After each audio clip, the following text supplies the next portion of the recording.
सह वीर्यङ्करवावहै तेजस्विनावधीतमस्तु मा विद्विषावहै। ॐ शान्ति शान्ति शान्ति. So let us chant verses 5 through 9. So four verses. 5 verses. 1, 5, 6, 7, 8.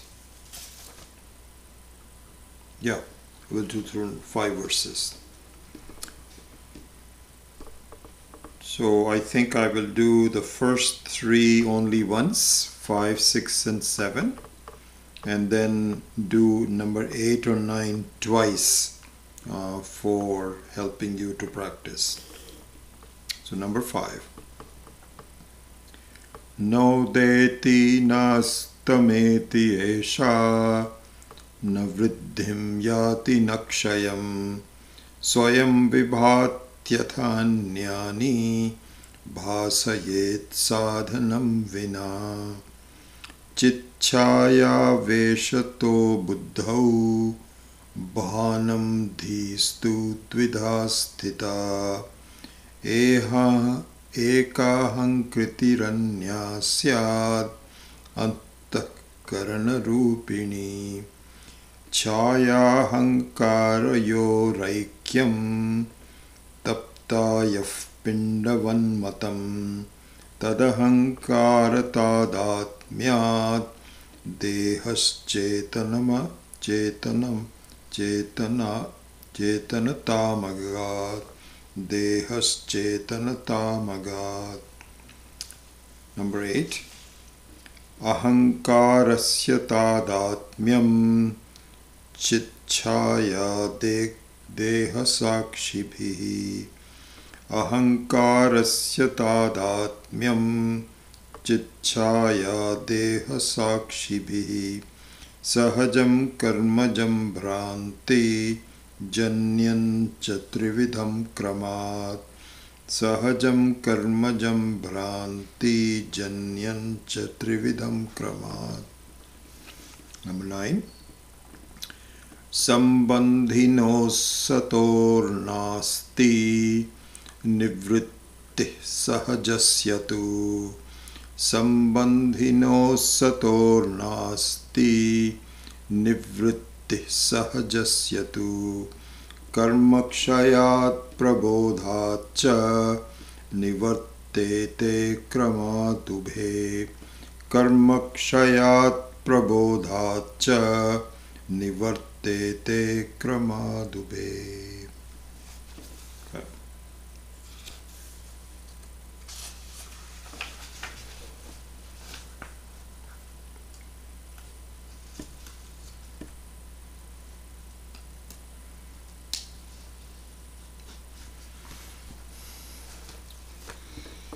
So, if we take an overall look at the teaching of the Vedas and particularly the teaching of Vedanta, and so the teaching of Vedanta is the essence of the Vedas. So the word Vedanta, for those of you that are interested in some grammar, so Vedasya Antaha. Vedasya Antaha means the end of the Vedas. Is not considered to be the physical end. It's not like the final paragraph.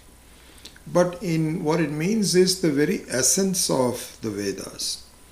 So the Vedas have various ways of explaining what's going on. And also it is an important thing to see that it keeps in mind the qualifications of people that are studying it. So if a person is not yet fully mature, then the the knowledge of the identity between the God and human beings is not fully revealed. It is not revealed. It's just like, for example, you cannot tell a child about the identity between energy and mass. He wouldn't understand it. And so you are told to just do some things physically to prepare yourself. And so the Vedas also has different portions. So Karma Kanda means that you just follow the edict of the practice of spirituality, and perhaps not really completely devote yourself to understanding it. But then as you grow, then a complete understanding is being presented, and that is the essence of the Vedas, which the Vedanta presents. Anyway, this is just the entire spectrum of the Vedas. Now, the promise of the Vedas is that the entire creation, the so-called creation, which we will see later on in more advanced texts as a non-creation, but at least for the time being, to look at the entire creation of Ishvara, the Creator, is to be seen through two entities. Initially seen through two entities, and eventually the two entities merge into a single one. So this is what has to be seen. So initially the whole analysis of the world, the confusing experiences of our life, is seen through a simplification of two entities. And then the next step after that, once you see the duality of the two entities, then it is said that the duality is really not a duality, it is a singularity. So that also progresses by stages. It doesn't happen all of a sudden. Like for example, supposing you are, sometimes it happens, you go to a concert. This happened to us. Very interestingly enough, we had staged a concert in Aim for Seva several years ago. And we looked at the hall and everything looked so beautiful, everything looked very nice. We said, yeah, we're going to rent it and so on. And it had a stage which is about maybe about 4 feet tall, higher than the beginning of the chairs. We all, as a group, we all went there and it looked very nice. Then as the time arrived, we realized, my gosh, we made a mistake. It had no stairs on the side to take you from the ground level to the stage. So what you would have to do is to go through the back side where the performers come in, and through a very circuitous route. And so we said, oh my God, how did we miss this? Because sometimes you have to call the MC. Some people have to be called in from the audience to say, please come to the stage. How are they going to come to the stage? The point is, the 4 feet is too much for a person to jump. Only an athlete can perhaps do even that. You have to do a running start. Not easily possible. So you have to provide some steps. And so the Vedas also, so in this case also, the duality are the steps. And then the non-duality is where you've reached it. And so you cannot go to non-duality all of a sudden without having going through steps. Anyway, we'll talk about that in some more detail some other time. So here, as we saw in the Drg Drsya Viveka, the entire creation modeled in terms of the two entities are presented initially. And those are Atma, the self, and Anatma, the non-self. This is how we have to look at it. We have to start our thinking, our analysis, and so on in this way.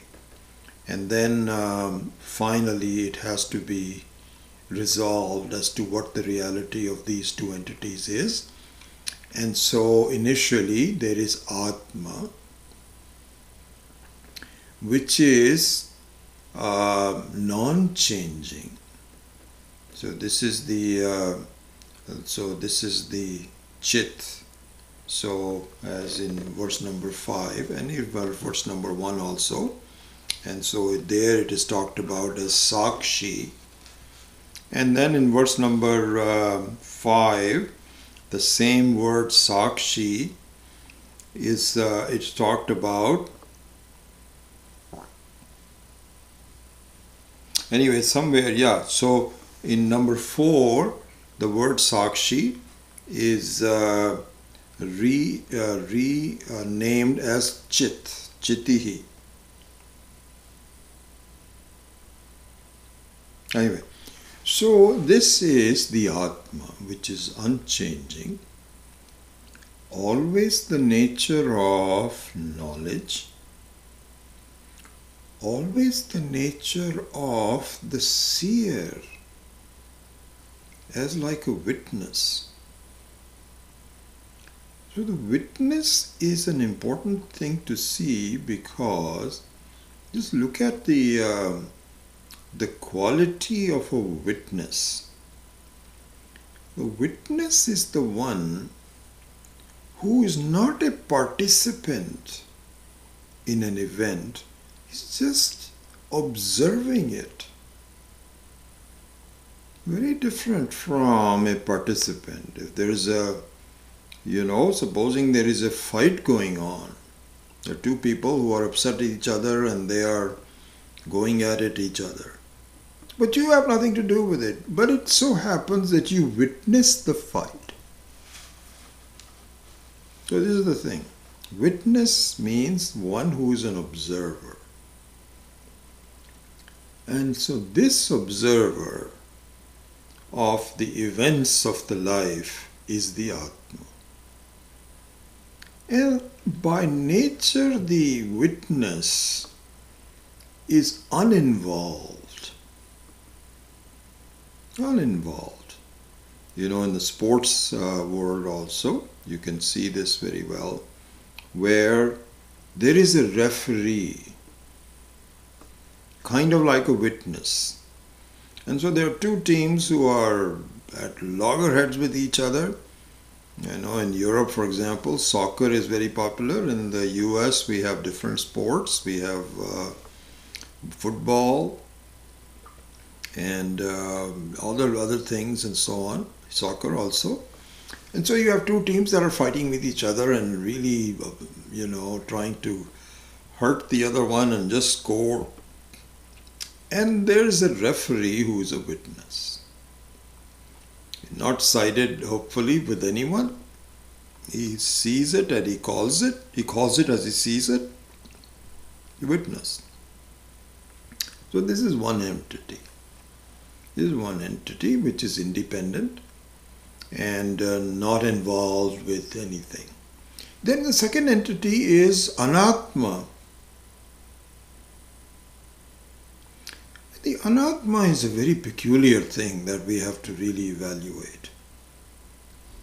The Anatma is inert. Inert in the sense that the Sakshi is conscious and is aware and is alive. And the Anatma is just the opposite. It is not conscious, it is inert. And also another thing is that the Sakshi is independent. And the Anatma is not independent. This is a very important thing for us to see. We should not just gloss over this. So the Anatma depends upon the Atma. It depends on the Atma. It cannot reveal by itself. So in that sense, we now saw that the analogy of the sun and the moon is a very good one. Here the sun is an independent source of light and heat, but here light. And so a moon, on the other hand, can also light. As you know, a full moon is very beautiful, and you can light up a whole scene. But the light of the moon is not its own. It is really reflected from the sun. Similarly here, so in that analogy, the sun is the Atma and the moon is the Anatma. So that's exactly the situation in my life also. This is an important thing for us to really think about later on. That the Anatma. So now to go back to the creation of the Ishvara. So the Ishvara creates this fundamentally in two entities by dividing the whole world into two parts. One is Atma and one is Anatma. And so the Atma, another thing, I think I have talked about this before also. These are technical words, so be aware of that. The Atma is called the Swarupa of the world. It is the nature. Swarupa means the very nature. And there is another thing, so this is called the person. And there is another entity which is called Swabhava. So Swabhava is the personality. So the personality.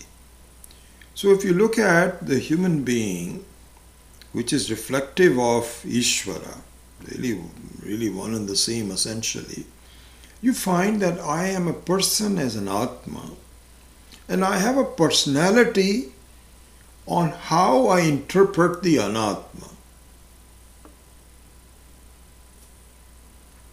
And the Anatma that is part of my personality, Swabhava, depends upon the Atma. Analogy of the electricity and the appliance. The appliance cannot function without the electricity. So in fact, you find that your estimation of the world, your experiences, your evaluation, which is all part of the personality, depends on you owning it. Like, for instance, one can say, if there is a problem with a person, a health problem, let's say, a person is badly injured, I'm just taking an extreme case, or has been shot, then as long as you don't own it, it doesn't bother you as much. It might bother you a little bit. Oh, there's, in this COVID thing, for example, this coronavirus, I don't know what the latest numbers are, but it's hundreds of thousands of people have been affected and died. And now it's to a point where I just look at the newspaper and it looks like a number to me. So many other people died, so many this, that, or the other. But suppose it is your own, hopefully not a family member or a friend. So imagine the same thing. Two people died. One is that you don't know, and the other one, you own that person. You have a relationship with that person. Now the situation is very different. So now that anatma, both are anatma, both are really not your own self. There are other people, they're the non-self, but one non-self you own, the other one you don't own. It makes all the difference. And so here also now we can say that this creation of the Atma and the Anatma this is how the creation of the world is. And this creation of the world is done through a possibility of someone who does not understand that the anatma is not you. We take anatma to be atma. We take the non-self to be the self, and this is where the problem occurs. So this is called Brahma or Bhranti as the verse number 8 goes. So I will connect it to the verse number 8 in a minute. But I'm just giving you another way to look at the whole thing. So the whole problem that occurs is the confusion between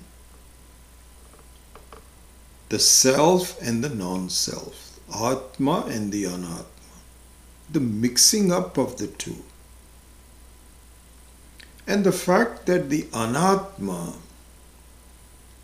is just a reflection, not the real thing. So in some ways you can say that the whole creation is made with the help of mirrors, if you may. There's only one entity which is real, which is Ishvara, Paramatma, which is the same as Jivatma. Only one entity. There's only one conscious entity in the whole world.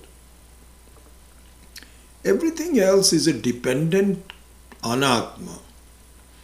And how did the anatma come about? This is done through, you might say, cosmic mirrors. Really. This is what the Vedas are saying. Yes, it looks very strange, but this is exactly what it is. You will see it eventually if you follow my advice, that it is anatma. It does not have an independent existence, just like a reflection. So the reflection may look like you, but it is not you. How come then how can it look like me? Well, this is the fun of it. Somehow you can create a copy of yourself by looking at the mirror, and then you have some experiences. There's two of you, but there is only one of you. The other one looks like you, but it is not you. So this is the trend of the thinking of how that goes. So now this fact is pointed out very clearly in the verse number 7, 8 and 9. So we saw that in number 7, that there is a thing called the Chit Chaya. Chit Chaya means the reflection of Chit. Chit is the Sakshi, that is the witness. It's like a person who is looking at a reflection in the mirror. And the mirror here is also a creation. Mirror is also a creation. And in our case, we will see it is my mind. I am reflected in my mind. And my mind is really not real. It is just a way for me to display my personality. We'll see that later on. But anyway, so the Chit has a reflection which is called Chit Chaya. And the Chit Chaya essentially splits me into two parts. One is Ahankara, Ahankritihi. This is number 7. I'm number 6. We've already done this before. Chitchaya aveshataha buddhau bhanam dhistu dvidha sthita eka ahankritihi anyasyad antahkarana rupini. And so similarly, just like you see yourself in the mirror, there also you are now, supposing you have two mirrors. So you can now split up into two parts. One is one reflection number 2. So 2 different reflections. Something like that. And in fact, this is what we were just discussing in the Mandukya class in the 4th chapter. We're almost coming to the end of that. So here Gaudapadacharya was saying that look at it in the case of a dream. Look how the singularity of a person who has not yet entered the dream, and so a person who is getting ready to go to sleep, this is one person. Then the phenomena of splitting the one person into many people in the dream happens. Same one person becomes many. And basically it becomes 2 because you have a dreamer and the dreamt. So it bifurcates itself into 2 parts. And so very similarly to that is Chit Chaya. So you can look at it as a reflection in the mirror, or you can look at it as a dream, or in the case of the same space is divided up into a larger room and a smaller room. And so those 2 rooms are separate. You can even talk about it. Which room are you going to take? Which room are you sleeping in? This one is smaller, so yeah, something like this. So you can separate them. So here also now we have a situation where I am now confused because I have a reflection. The incidence of a reflection by itself should not confuse you, but it has the potential of confusing you. So this is what is talked about. So now let's revise this number 8, and then we will see how to get out of it in number 9, as we promised in the last class. So now look at it. He says that the phenomena of life, how we take ourselves to be, has 3 parts to it. My confusion, I would say not even confusion, but my identity. So the whole creation is in the possibility of my identifying things. So just like as Swami Viditatmananda also pointed out, that when you go to see a movie, you can identify with the movie characters to such a degree that you forget your own self. Now you are taken over by the identity of the movie characters. Here nothing is, as Swami Viditatmananda pointed out, it's very possible that your spouse is sitting next to you. Both of you are munching popcorn. And nowadays we don't drink Coke, but we have some soft drink like coconut water. So we have drinking coconut water and munching popcorn, and we have our cell phones that to look at and all that. Then the movie starts, and this phenomena is very nicely presented in Vidyaranya's Panchadashi at some point in great detail. Beautiful. How, and in fact in the Mandukya also, other places also, that how you transition from a identity of yourself as a person into an identity of a dream character. Slowly it happens. And if the movie is well done, so the movie has to be well done. If the movie is not well done, then you don't identify with someone.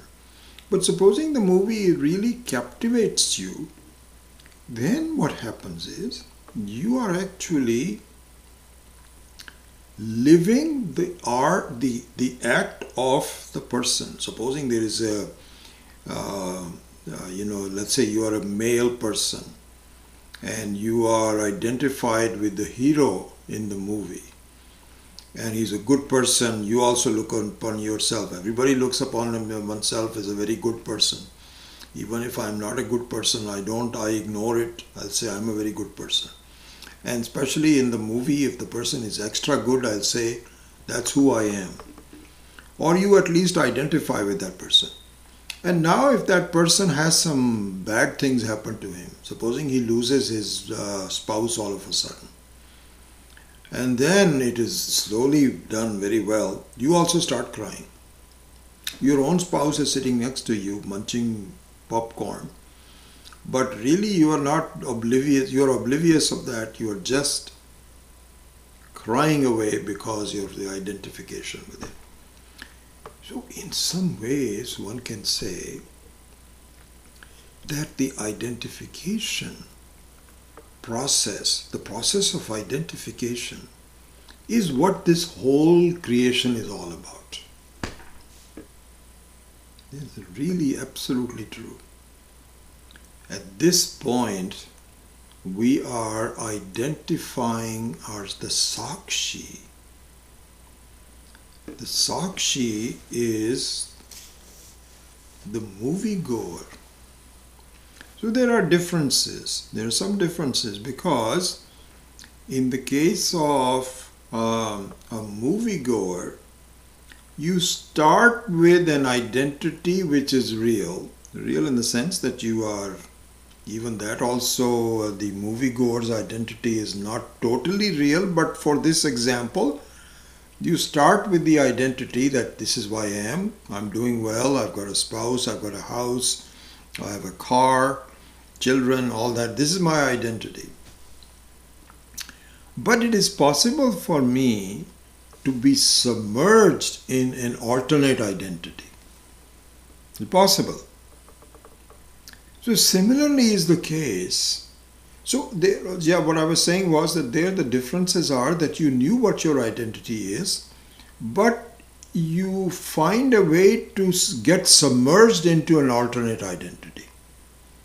It's a funny phenomena that you are completely forgetting, you are actually crying.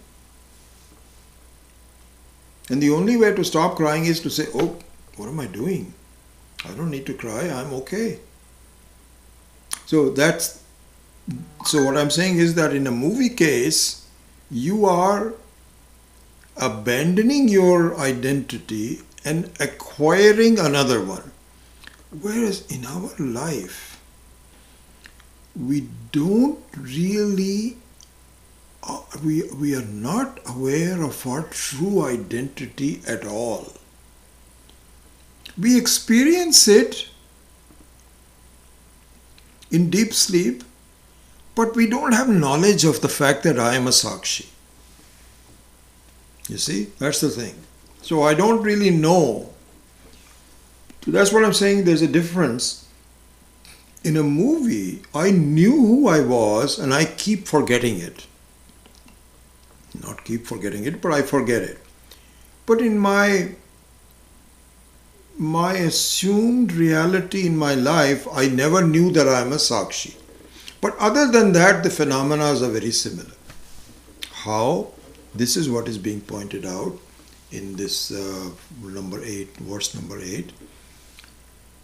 You are now identified with your personality as a human being.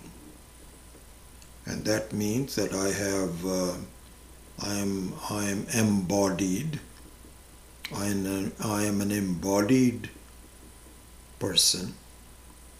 The reality is that the Sakshi is never embodied. Never embodied. But I'm so much identified with this I embodied person. It looks so real to me. So this Brahma and all that, I have a reason for it. I have a reason for it. If a mosquito bites me, then I say, this bit me. If somebody insults me, that insults me, not insults my mind and so on. That comes much later. So I'm fully identified with this embodied person. Okay, this is how it is. And how this happens is given in the verse number 8. So the embodied person is actually my reflection in the mirror of the mind. Mirror of the mind means that I have certain thoughts about who I am, what my past was, what my future is. This is how I see myself. This is the mind. And my embodied self, consisting of the mind-body experiences and also breathing and all the rest of it, everything, is now my identity. This identity has 3 parts to it. So this is what we saw last time. So there it is. So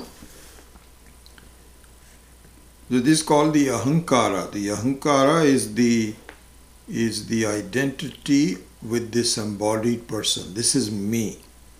This is me. Nothing very we don't have to imagine or anything. Just the normal. You'll say, where were you? Oh, I was there. So I was there. This is what I'm going to do. This is, I'm hungry. All this, that me is the embodied me. You can say that. That is the reflected embodied me. That is called ahankara. Ahankara means aham karoti, me. That ahankara, that has an identification with 3 entities. Ahankarasya tadatmyam chitchaya deksha sakshibhihi sahajam karmajam bhranti janyam cha trividam kramat. So they have 3 kinds of identity. One is called sahajam. And there was a question, I think, from last time about more on sahajam. So I'll expand on that today. So sahajam means a natural consequence of the phenomena of reflection. Natural. There's nothing crazy about it. This is normal.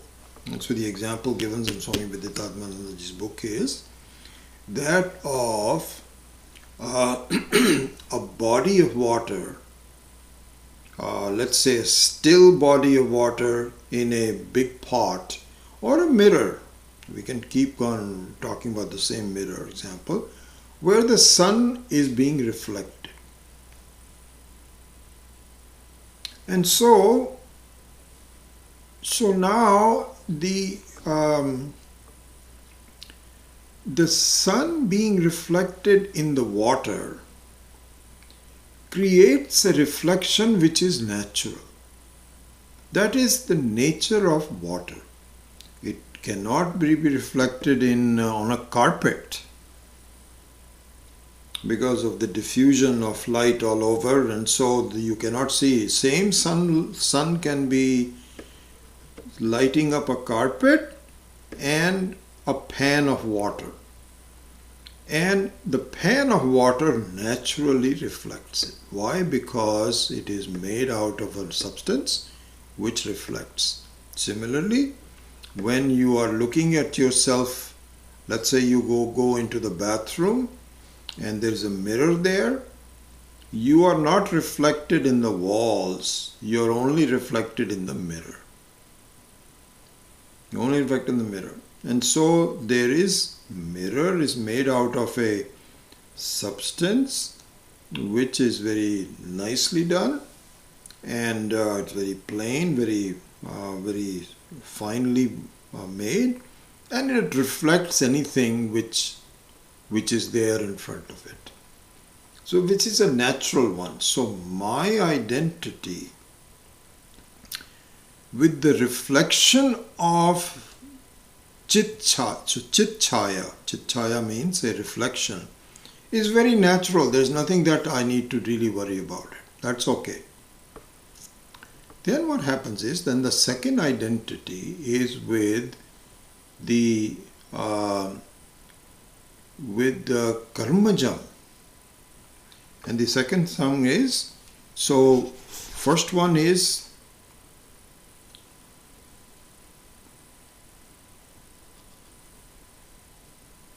Deha.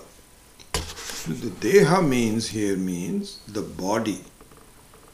That my identity is with this body. Why? Why don't I have an identity with somebody else's body? By the way, so that actually also happens. So this is what is called Gauna Atma. So Gauna Atma means that we extend our Atma to our loved ones. This is why if you have children, and if the children come into some problems, that problem is you feel as though you are having the problem. It's called Gauna Atma.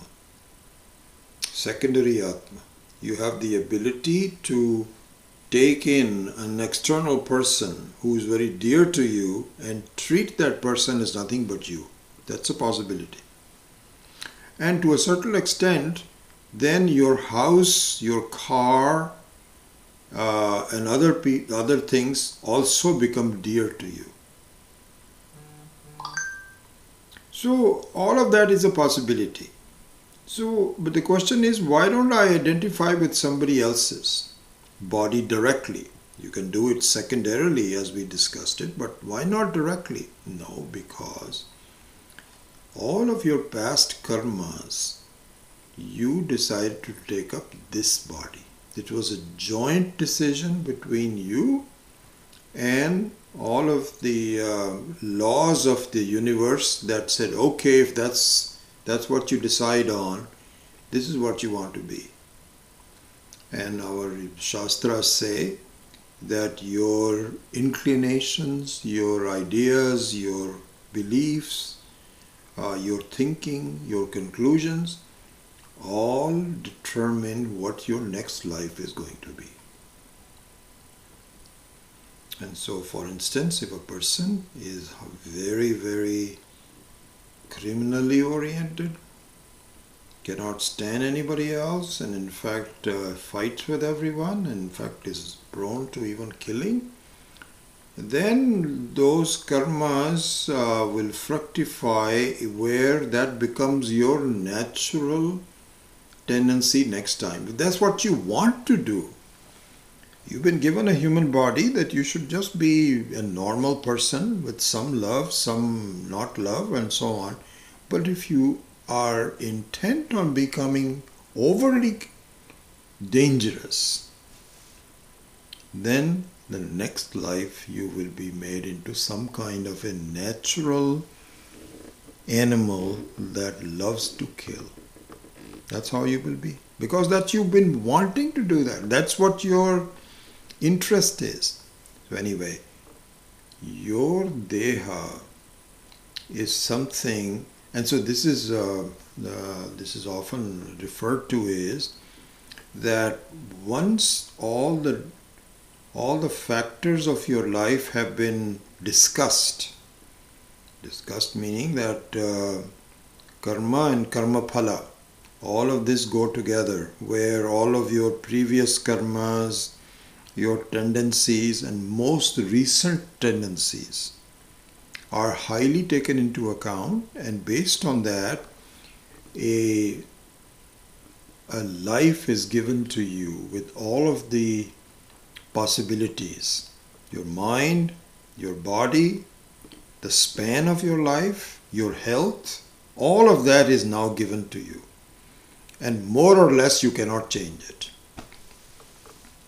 You can make it worse, you can commit suicide, or you can mistreat your body, so you can make it worse, but overall you have a certain fixed identification with that body. There's nothing else you can do. This is also called Ishvara Sankalpa.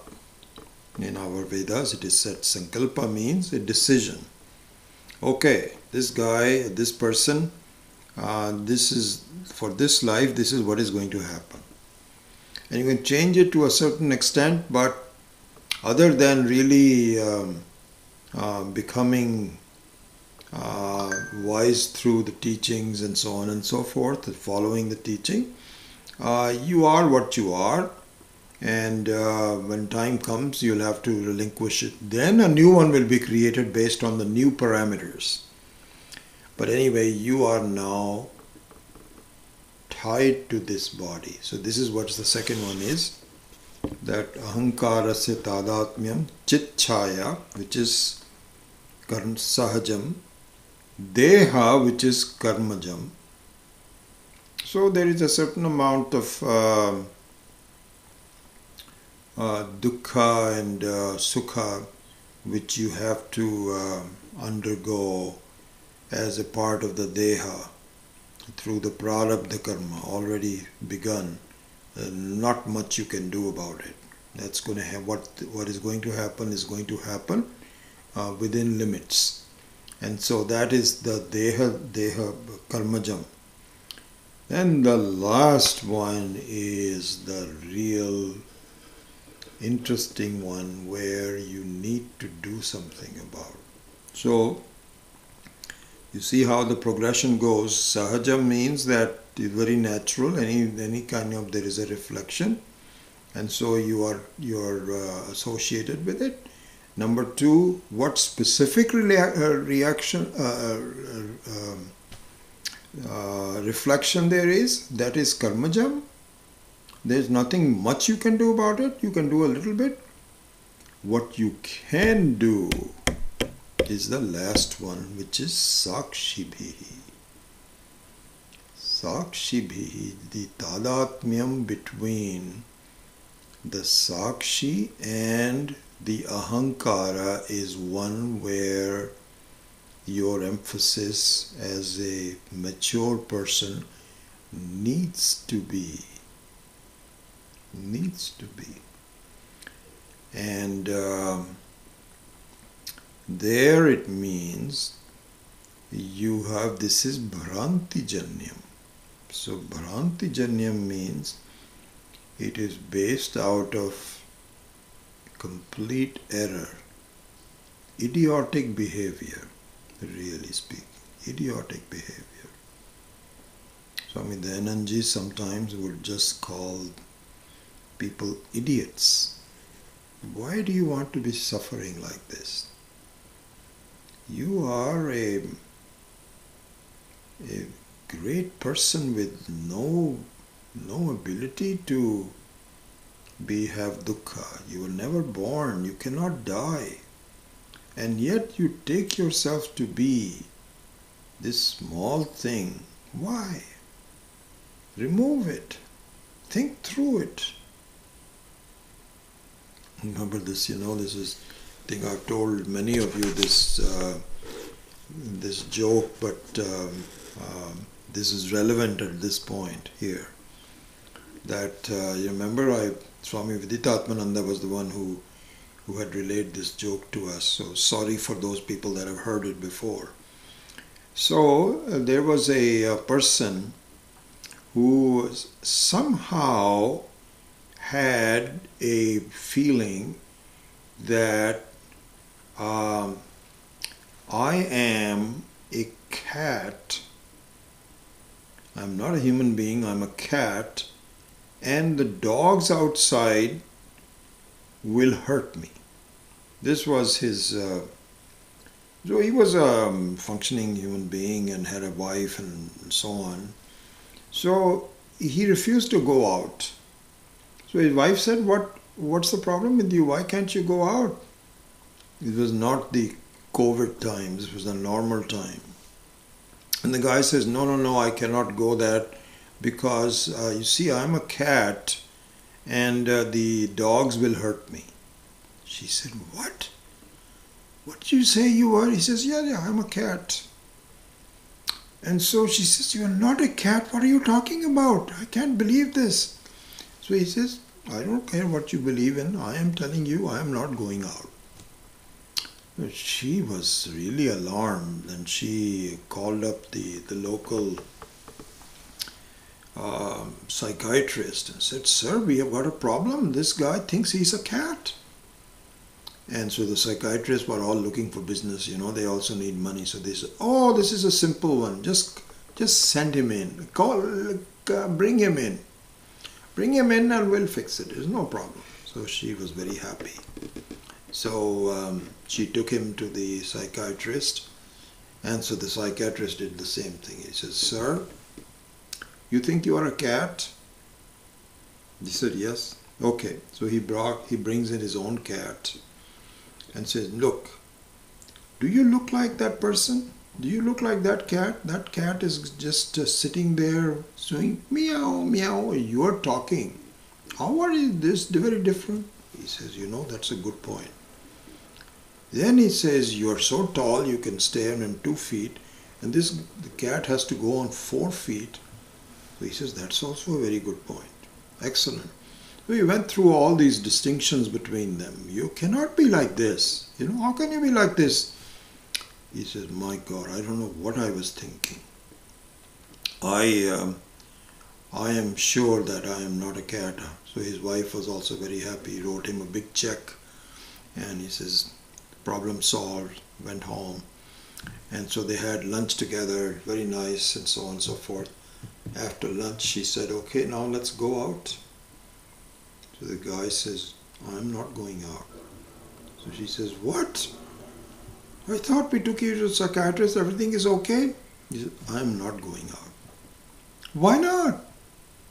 He says he has already convinced me that I'm not a cat. That one is done. So she says, then what else? He says, but if I go out, how will the dogs know that I'm not a cat? How will they know? They think that I'm still a cat. She put her hands on her forehead and said, oh my God, who did I get married to? So this is our situation. The ahankara believes, this is, if this story brings a little bit of a smile on your face, wipe it off of your face right now. Because this is not some idle story. It is a story about us. This is the situation. I am a Sakshi. Has nothing to do with an embodied self. But I take myself to be embodied. Just like a person takes himself to be a cat, I take myself to be an embodied self with a mind. Just like, for example, in a movie, If something bad happens to the person, you become unhappy. If something good happens to the person, you become happy. Similarly, if there is some sadness in the mind, I become sad. It's not just the sadness of the mind, I become sad. And if the body is having a problem, I'm having a problem. And so sometimes you'll, it's interesting. Many people, they don't look into Vedanta or any of these spiritual truths until they have a real problem in life. As long as they are happy and so on, and no one comes to Vedanta. But supposing you have a crisis and you are not overpowered by the crisis, chances are you will start looking at for some answers. Who can help me? And it happens with Swami Dayanandji. A lot of people will bring somebody who is deeply in very bad shape, and they'll say, Swamiji, can I bring this person to talk to him? Swamiji says, sure, I'll be happy to. So Swamiji goes through and talks to them and so on. By the way, while this is going on, this is very interesting. Not interesting, sad actually. There's a friend of ours who is been diagnosed with a very advanced liver cancer. Very advanced. And he's gone through everything. The doctors have said, I'm very sorry, but this is not, they're still going through some chemotherapy, but they all feel this is just a matter of time.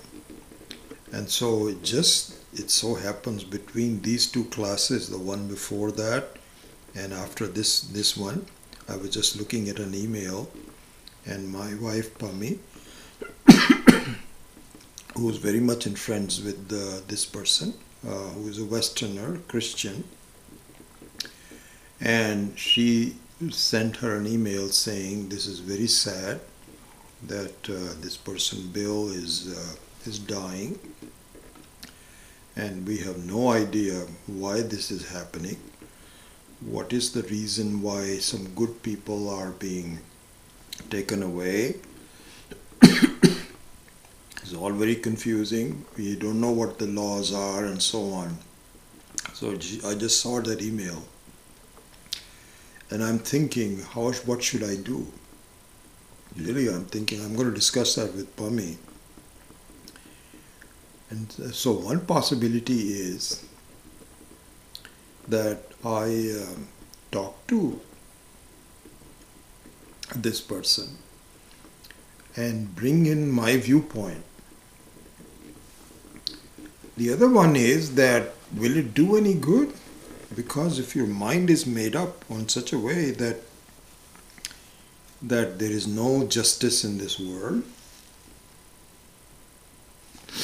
how's my talking going to help? So I am actually thinking about this I have to think about it. I mean, I have had previous experiences like this where I've been able to help. But this is an older person who's been a devout Christian all her life. And at this stage of the life, for me to now present a Vedantic view may not really help very much. I don't know. Anyway, so that's a separate thing. So there were people used to come and bring people to Swamiji. And Swamiji will spend a lot of time. I've seen this. There's 2 or 3 cases of my own students. I won't name them, a number of years ago, that had absolute crises, and they would not listen to me, but they will listen to Swami Dayanandji. So went all the way up to talk to him in Sellersburg and stayed there for 1 week, and Swamiji worked on them and so on and so forth, and said, this is the situation, it'll be okay, everything is fine. And it's just like going to the psychiatrist who says, you see, you're not a cat. Do you look like a cat? No. Do you act like a cat? No. Then why do you think you are a cat? All of this was done. In most cases, there are such deep scars that the person will find some excuse, just like this guy did, to say, okay, I am convinced that I am not a cat, but how do the dogs know? What it means is, I am not convinced I am not a cat. I am not convinced. So doubts are there. Until the doubts are, it has to be crystal clear, which is called amalakam. It's just like a berry in your hand. You have to say, my God, how I am not a I am a sakshi. I have nothing to do with this ahankara. How could I think that? So that stage will have to happen before you can really convince yourself of it. And it takes a while to do so. So the real tadatmyam which needs to be talked about is this bhranti-janya tadatmyam, that between the sakshi and the ahankara there is no similarity. Absolutely no similarity. Nothing to do with each other. It's like a human being and a cat. They're two different animals altogether. So this is what needs to happen and will happen with teaching. And until then, there's nothing else you can do. Sahajam and karmajam. But the bhranti-jan tadatmyam is the one that you really have to really work on. And you will do so. And so let us at least read verse number 9. Again, I didn't have enough time to go over number 9. I was hoping to get into it. So number 9 says, so this is the problem. And how the problem will be solved is now starting with number 9. So it says, Sambandhinoho satoho nasti nivrittihi sahajasyatu karmakshayat prabodhacha nivartete kramat ubhe. So he says, the first line is, this is the chit-chaya sambandhina. Sambandhina means a tadatmyam. Same word, same concept, two different words. So he says that there is no termination of the inborn identification pertaining to the reflection of consciousness and also to the body. There's nothing you can do, and you don't need to do anything. Turns out, whenever we say there is nothing you can do, one should not be thinking that all is lost, nothing can be done. That's not what it is. It means that's not the real problem, that you don't have to worry about it. That's not what you should be focusing on. So, sambandhinoho satoho nasti nivritti sahajasyatu. You don't need to do anything, you cannot do anything about it. The one which is very natural absolutely causes no problem. The second one, which is based with this deha, you cannot do much until the momentum of this life stops by itself. It's kind of like, the example of a train. Suddenly you find that there is a train that is moving, and you need to stop it. So you switch off the engine, but the train will come to a stop slowly because it has some momentum. So similarly here also, so all of a sudden you cannot solve it. You don't need to solve it because it will take its own time. Then so sambandhinoho satoho nasti nivritti sahajasyatu karmakshayat prabodhacha nivartete kramadubhe. So he says, first of all, so this is the meaning. First line of the meaning is that with respect to the Chit Chaya, you don't have to do anything. With respect to the Deha and Sakshi, what needs to happen is, first one, when karmas are exhausted, then your identification with the body will go, and you cannot hasten it. You cannot take up another body in this life. And for solving the problem, you don't need to do it anyway. But then the main thing is prabodhat cha nivartete. So now the last one is bhranti janyam tadatmyam is nivartate prabodha, by prabodha. So bodha means knowledge, prabodha means solid, well-established knowledge. Not the knowledge that has a lot of doubts in it.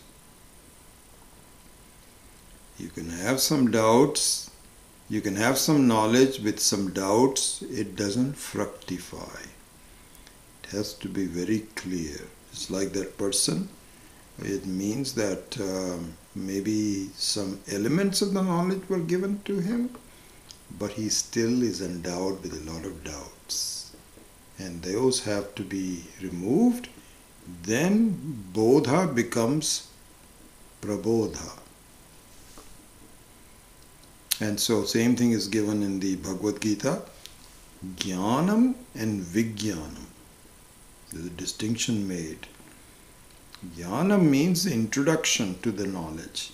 Vijnanam means Visheshena Jnanam, means all the doubts have, comes from Mananam.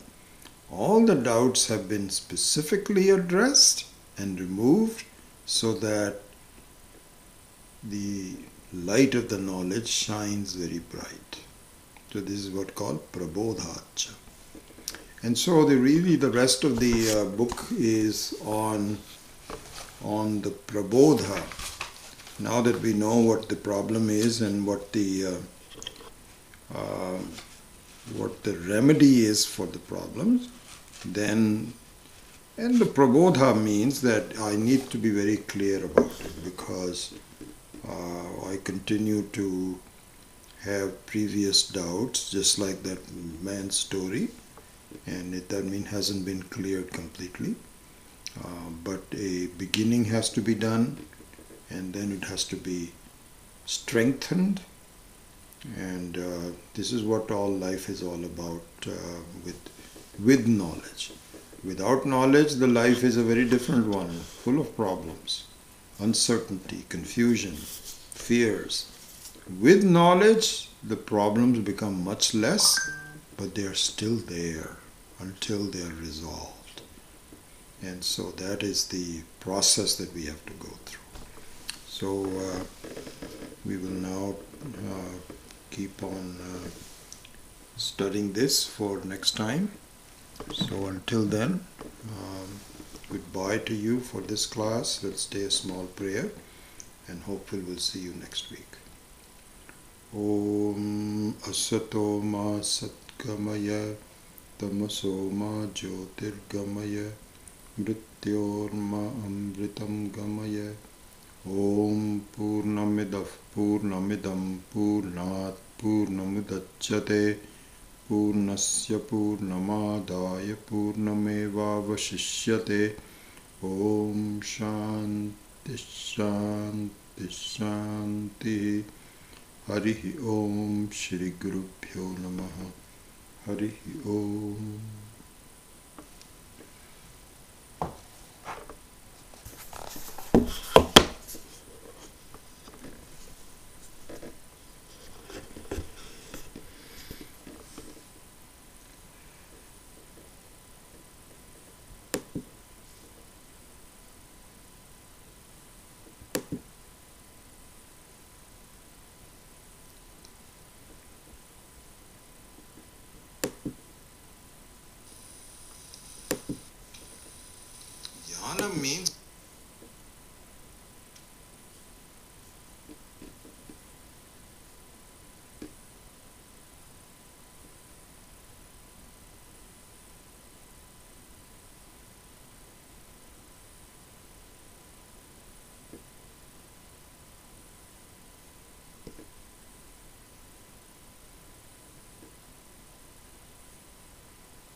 Good, thank you.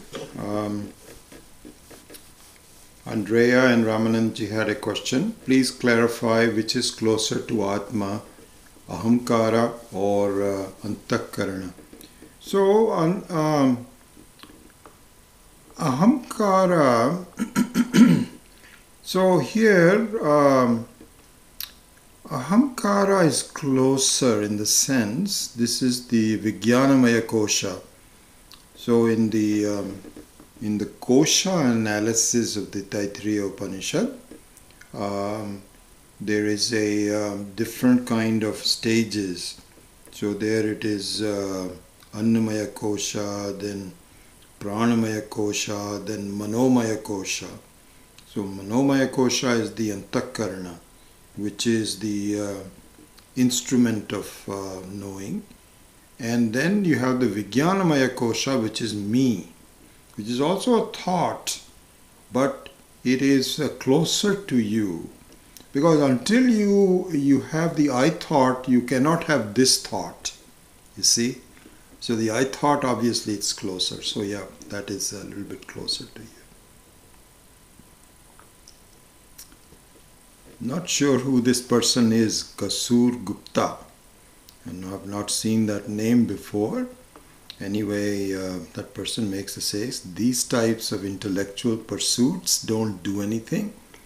Just keep creating identity crisis and dissection. Experience it, don't intellectualize it. Brahman is without, beyond intellect. We would imagine that this person, whoever you are, madam or sir, I can't even know, you are new to it and you have some ideas that you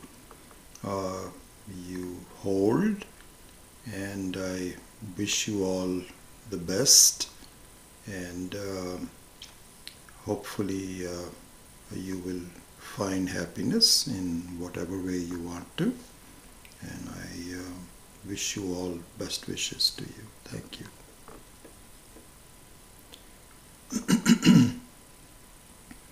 Camille quotes, does Sakshi have an agenda or is it completely neutral? It has no agenda. It has no agenda, it is completely neutral. Yeah, this is something interesting, Camille. We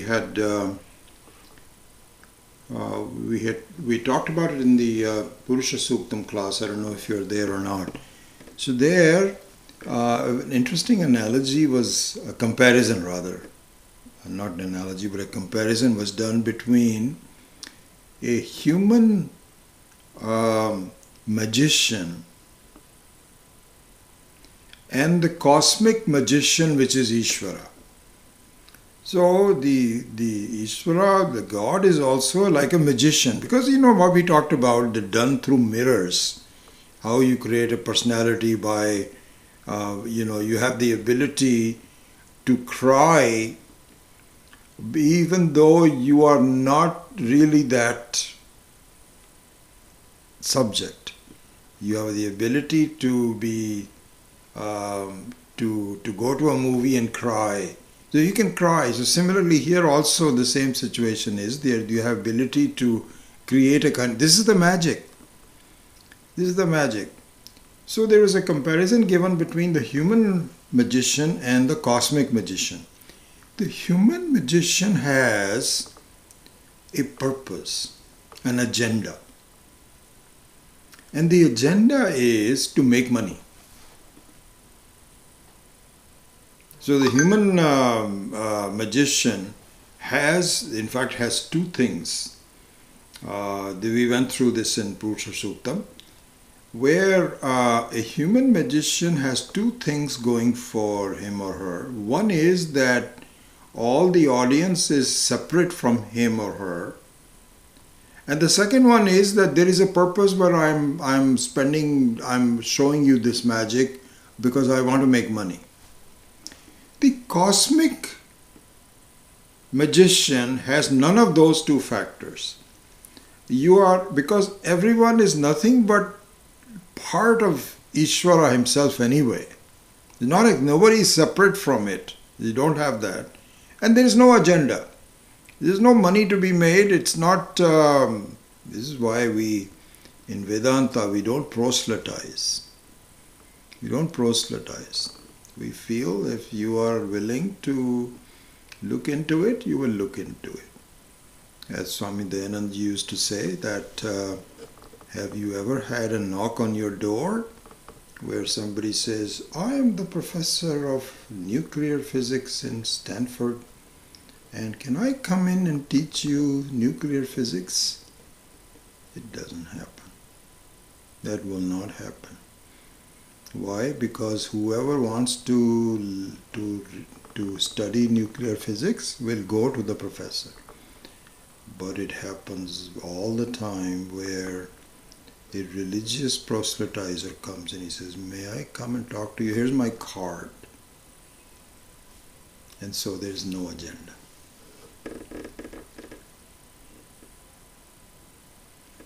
A bit surprised, Chandra Dulam says that Swamiji says there is nothing to be done with the relationship between Ahankara and Chit-Chaya.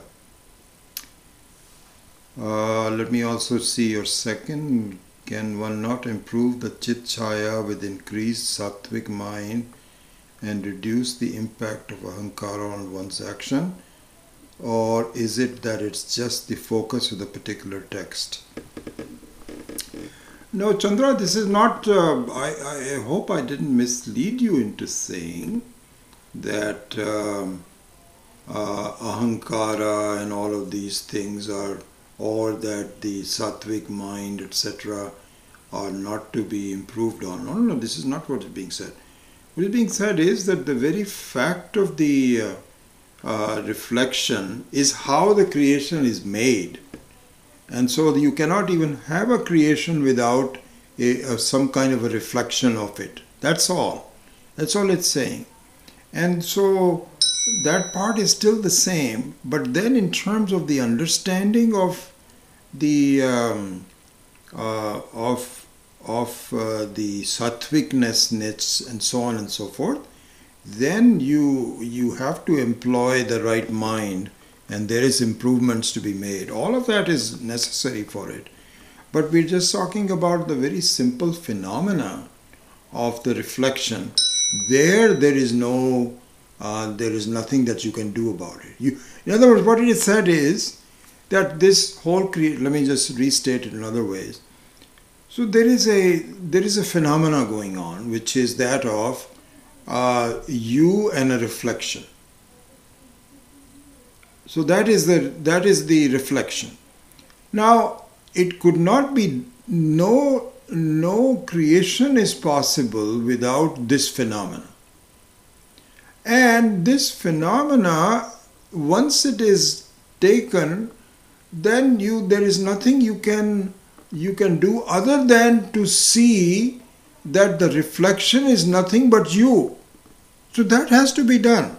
That comes under Bhranti Janyam. But the fact is that, so let me state it another way. In fact, very interestingly enough, Swami Maheswaranji made this very clear. Suppose someone is looking at the reflection and thinks that the reflection is the real me, which is possible in the case of a highly drunk person, or in the case of a very young child. This is a possibility. Or in the case of animals, dogs.